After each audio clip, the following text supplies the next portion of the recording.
Hi guys, welcome back. I'm Simon85 and today we're going to be looking at wheeled tank destroyers in Armoured Warfare. Now the first thing to bear in mind with these vehicles before getting started is that they are wheeled and not tracked. Now what this means is they have better mobility and agility than tracked vehicles like light tanks.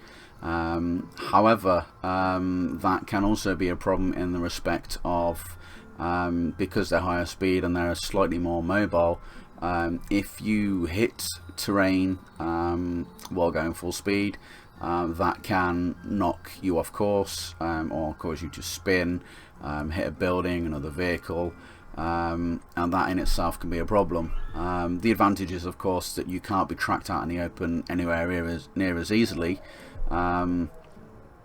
because these things can function with one or two wheels taken out, and all you need to do is stop for a short period to repair the wheels, and you can generally carry on as normal, although your agility will be slightly hindered, but nowhere near as seriously as tracked vehicles.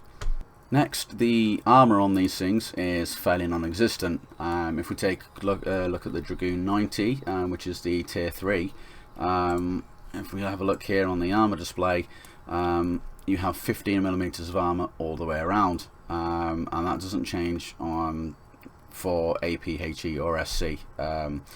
All the kinds of ammo are going to do a lot of damage to you, so really you don't want to be getting shot. Then you've got things like the guns. If we take a quick look again at the Dragoon, the alpha damage on it is 264 with 224mm of penetration, which is pretty good. You know, the DPM on it is nearly 3000 damage, which is fairly good. They have a fair amount of hit points, but like I said, no armor, and you don't really want to be expending your hit points if you don't have to. The max speed 117 kilometers an hour. That is ridiculous. The acceleration is not bad, 4.4 seconds to get there, well, up to 32 should I say, which isn't its max speed. They tend to have good camouflage rating and good view range. Obviously you can use retrofits if you want to extend that, and depending on the commander. Generally for things like this I suggest Sabrina Washington. She seems to have the best skills for the TDs in my opinion. Also the turrets seem to have good traverse, and the guns have good depression and elevation generally, which means that you can get a better angle for hill fighting and using terrain to your advantage, generally speaking. And the accuracy is fairly good on these things. They're probably the more accurate guns in the game, because the tanks are designed to fight at long range and not at close range.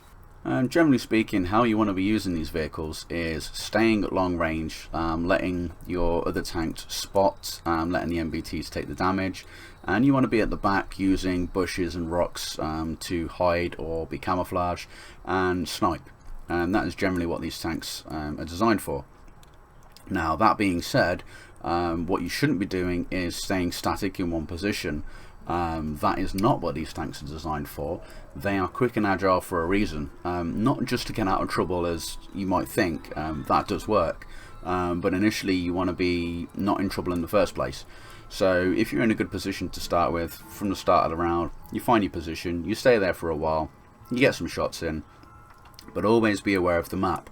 If you need to relocate to help another flank or position, do so. These things are fast enough for you to get out of where you are, get to where you need to be, you know, get some flanking shots or someone who's broadsiding, or just you know, a bit of suppression fire and deterrent, because these things can get there quick enough, and if you can stay far enough back to assist your guys, you can remain unseen and then surprise the enemy by coming up beside them, at the side of them, behind them, or you know, whatever you need to be doing. But don't stay in one position, assume that that's because where you started the round and you went to, you've got to stay there. That is not how these things should be used. They should be used for surprise attacks and assisting your team where it needs to be helped. Now if we have a look at one of my favourite wheeled tank destroyers at the moment is the ERC 90, which is a tier 5. Quick explanation on this one. Damage 343, penetration is 229. It's not that much more than the tier 3, although it has the ability to do over 4000 damage per minute. Reason being, it's quick reload time. It's not quite as fast, but it's got better acceleration.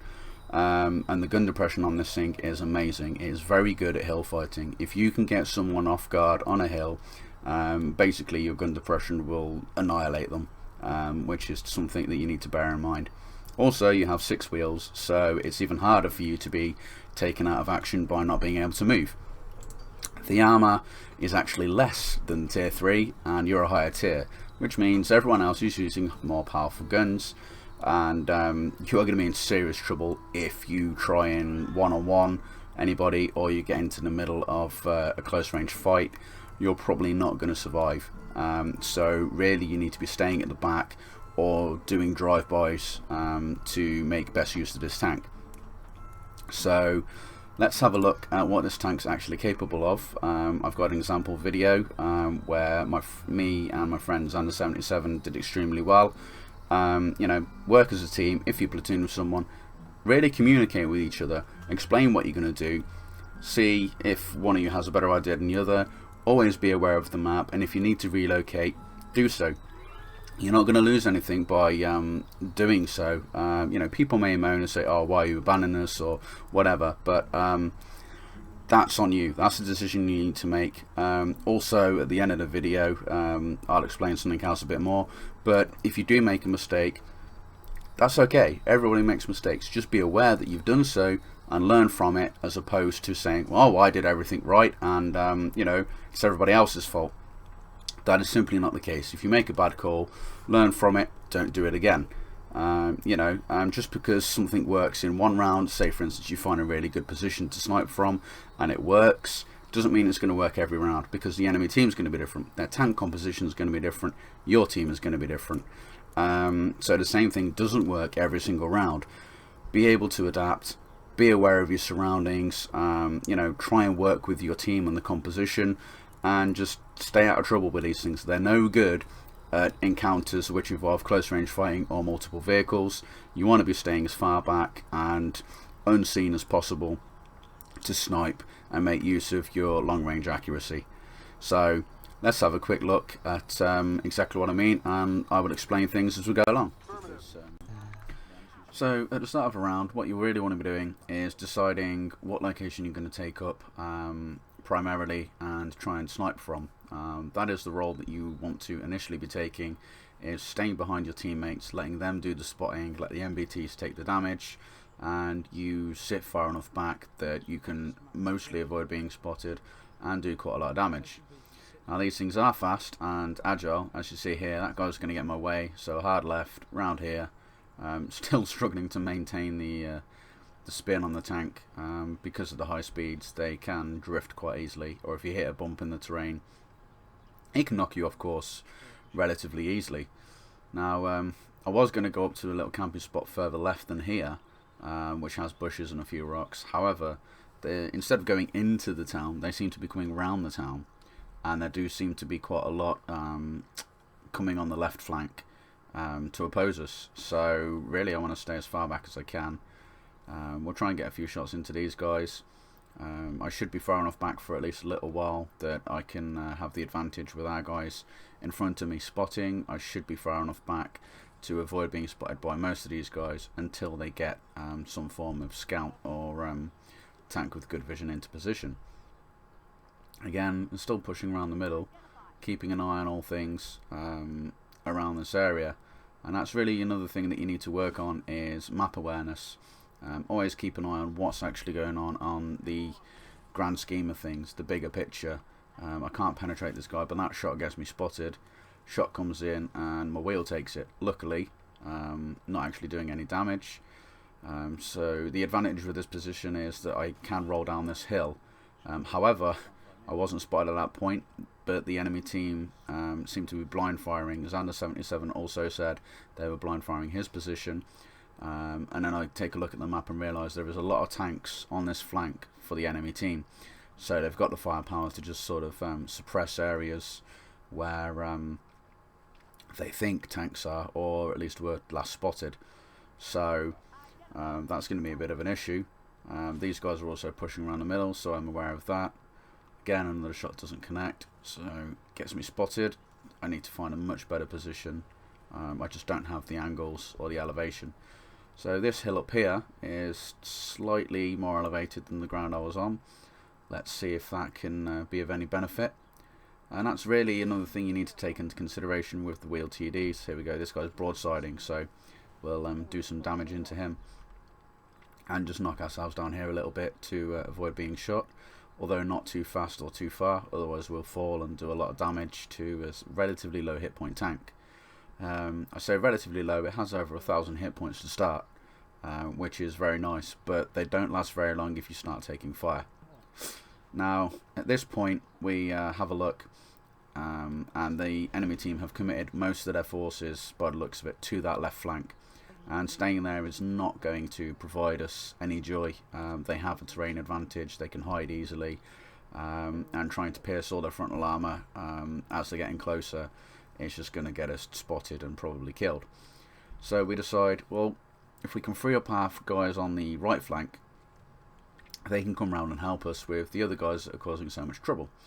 Xander decides to stay at base and try and get shots in as suppressive fire to the guys on the left to deter their advance, while I try and help these guys so that they can push around behind them. And that's really where these tanks shine, is repositioning and re-engaging and determining the flow of battle.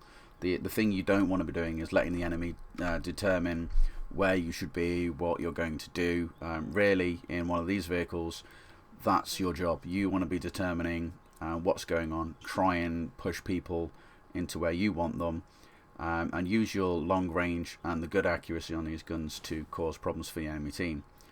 Now, as you can see here, the enemy team on the left flank even were doing well using terrain. These guys over here are doing the same. They're using terrain advantage amazingly well. We managed to track that guy and stop him, so he's taking a few more shots, keep him tracked, but no one else takes a shot, so we'll finish him.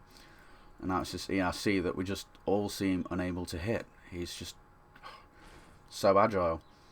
There we go, another shot just missed, another one from somebody else, and he's just a real pain. But again, you know, that is exactly the same tank that I'm currently in, and you can see exactly how well I perform. That was a blind shot and a bit of a cheeky kill, but I'm persistently trying to catch this guy, but he's obviously clued up on how to play this tank. He's doing exactly what I was just on about and what I've already done. He's repositioning. He's gone out of there. He doesn't want to face things at close range because he will most likely lose. So he's run off to reposition and try and fight on his terms, which is a very important thing you need to understand with these tanks, is don't sit around and camp in a specific location. Always be on the move and a lookout for vulnerabilities in the enemy's teams, in their lines, in their defence, and try and get around the flank. Another one there, you know, I come round on that guy, caught him unaware, planted a shell into the side of his tank, and now he's dead. Another kill for me. Now in this little town here, I'm trying to use the terrain advantage for myself rather than the enemy team. Because I'm closer to it, I can determine which bits I could shoot through, but trying to get a shot on them. As you can see, I mean, our left flank is now barely anybody left. It's now 8 of their tanks against 5 of ours. So we are losing this at the moment, but I'm hoping to get some flank shots into these guys. I'm not spotted, they don't know where I am, and that's really how I want it. So we'll stick around and see what happens. Here we go, can't get that guy, but that guy overextends his rear end a little bit and we take him out. So there's another one down, but now I'm spotted and I'm not going to engage from that same location. What I'm going to do now is, again, move. I check the map and I notice that our guy up here to the north is experiencing a few problems, probably from the ERC that got away. So I'm on way, but he's taking quite a lot of damage, and I'm like, well, he needs some help. But that second shot there, it's he's on 2 low hit points. I can't do anything for him. If I engage that guy now, I'll be spotted and putting myself in danger. Now I know that sounds horrible and selfish and letting our teammate die, but that's going to serve a better purpose for ultimately trying to win the game than engaging and going gung-ho just for the sake of trying to save him, which I don't think it would have made any difference. They would have took the shot, he would have died, I would have been spotted and probably also died. So we're going to move up slowly. There's a load of bushes up here, so we'll stop here, try and use our camo and good spotting range to our advantage. Let's move up slowly, keeping behind cover. And there's the ERC, who's not in cover and is doing silly things. So we'll plant one in there, we get spotted. Now I'll use a smoke grenade at that point, because if I'm going to face this guy one-on-one, I want to have all the advantage I can. So smoke grenade, so we're not spotted, and then relocate. Let's try and find somewhere else with some elevation and some cover. And this looks like a good spot. Elevation, bush. However, Xander points out that we've only got 3 tanks left to their 6, and they're struggling on defence in the south. So we have a quick debate of, well, do I need to come back or should I stay here and try and deal with this ERC? However, because I got the drop on that ERC, I assume he's going to be a bit wary and hopefully going to be taking his time trying to find me. So I will use my superior speed to get back and assist my friends in the south. Hopefully the enemy team won't be expecting that. They're going to think, well, he's up the north, he's going to be fighting out our ERC. However, I'm going to try and plant a bit of a surprise for them. Xander takes another one down. It's 3-5, so we're still at bad odds. But I'm on the way and the enemy team are not aware of that. This guy, I just can't get any shots. The terrain that he's using is to his advantage, and I don't want to risk firing, not penetrating, not killing him, and exposing myself. They also have an RDF down there, which is high up and exposed enough that I can get some shots into him. There's one. I wasn't sure if that one connected, and now he's not spotted. Xander takes down the heavy tank, but it looks as though my second shot did connect. We've just lost another guy though, so it's now 2 of us against 4 of them. I quickly checked my minimap and realised the ERC hadn't been seen just as he comes around the corner and spots me. He does fire, but he misses. I can't really fight him around there, not with the RDF lurking around. So Xander suggests, well, maybe we gang up on that ERC, deal with him, and then go back for the RDF. To which I agree. It's I'll relocate, I'll come out the middle of the north of the city. However, as Xander goes around to engage, he finds another ERC, which he wasn't anticipating, and now he's stuck between the 2 of them. So I tear as fast as I can, hitting a tree which slows my advance down. Let's deal with this guy. Now I could have went out there. Xander manages to get that kill, but he's on low hit points, and sadly hits some terrain, and on his low hit points doesn't survive the fall. So I need to chase this guy down and end him as quickly as I can, because it's me against 3. There's this guy, the RDF, and an artillery, which are all threats to me. The artillery can do a massive amount of damage, take out all my modules, which is not what I want. So we're going to chase this guy down and make sure that he can't be any more hassle, although he does get a final shot before we kill him. And as you can see here, now I'm spotted. They know where I am. The RDF's probably on his way.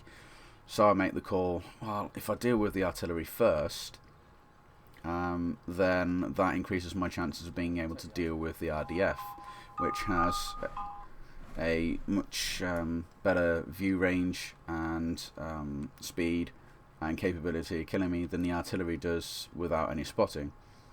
So I figure if we deal with the artillery while he's alone and isolated, he's got less chance of being able to kill me, and then I can relocate and deal with the RDF. So we'll go on a little hunt here while the RDF's probably still looking around the town for me, because that's where I've spent quite a lot of my time in the last few minutes. And hopefully the artillery will be expecting me to try and deal with the RDF instead of looking for him.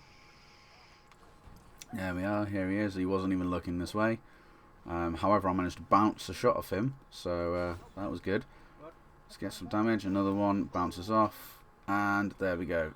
A lot of damage and a lot of modules down. So we need to kill this guy, and we need to do it quickly before he can fire again or the RDF shows up. There we go, he's dealt with, and we need to wait for our wheels to repair. And we have a lot of damage modules. Our view range is decreased, our reload is going to be a bit slower, our wheels damaged, which puts us at a great disadvantage to deal with this RDF, and that is not what I'd wanted at all. So now I need to be very careful. And this is what I was on about earlier on bad decisions. He's took a shot and missed. I think he takes a second shot. There we go. And I'm trying to stay low ground to use the terrain to my advantage. Now really what I should have done is continue down this road to the campy spot at the end, or around here somewhere, and waited for him to come up, which probably would have been the best decision, and that is what Xander was telling me to do. He said, go camp, wait for him, and you can kill him in one shot. Me being me, thought, oh, I've got a better idea. This is a very fast tank. I can relocate. He'll never expect me to come around behind him. He'll be expecting me to wait in a campy spot for him. And then I quickly checked the clock, and we haven't got a lot of time left, so I need to hurry this up. And I need to be careful, because this basically comes down to whoever spots who first. Which is going to be a problem, and I decided to use the town to my advantage. But this is taking me far too long, because I have no idea whether he went back, whether he followed me round, whether he's coming this way. It's all just a guessing game. But if he spots me first, I'm probably dead. So I need to get the drop on him. But that's proving a little more difficult than I'd anticipated, really. And it turns out, as it happens, that my decision was a bad idea. If I'd listened to Xander, we probably would have won this game. There we go, do some more damage to myself because I haven't got enough already.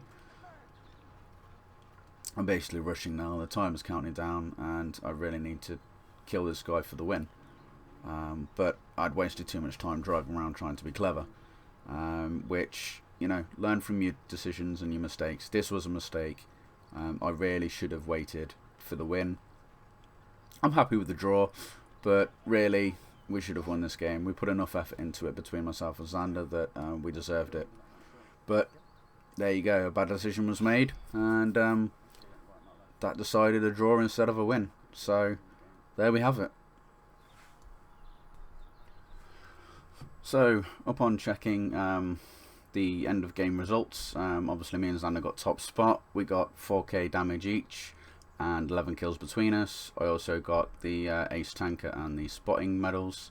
So, you know, we did a lot to try and win that game, and my bad decision at the end cost us the win, and instead we ended up with a draw. And I do feel bad about that, but it's one of those things. But the main thing is to recognise when you make a mistake and learn from it, rather than just assume that you did everything right and that it was everybody else's fault, which I see a lot of. That was entirely my fault based on my poor decision. So just bear that in mind next time you're playing, guys.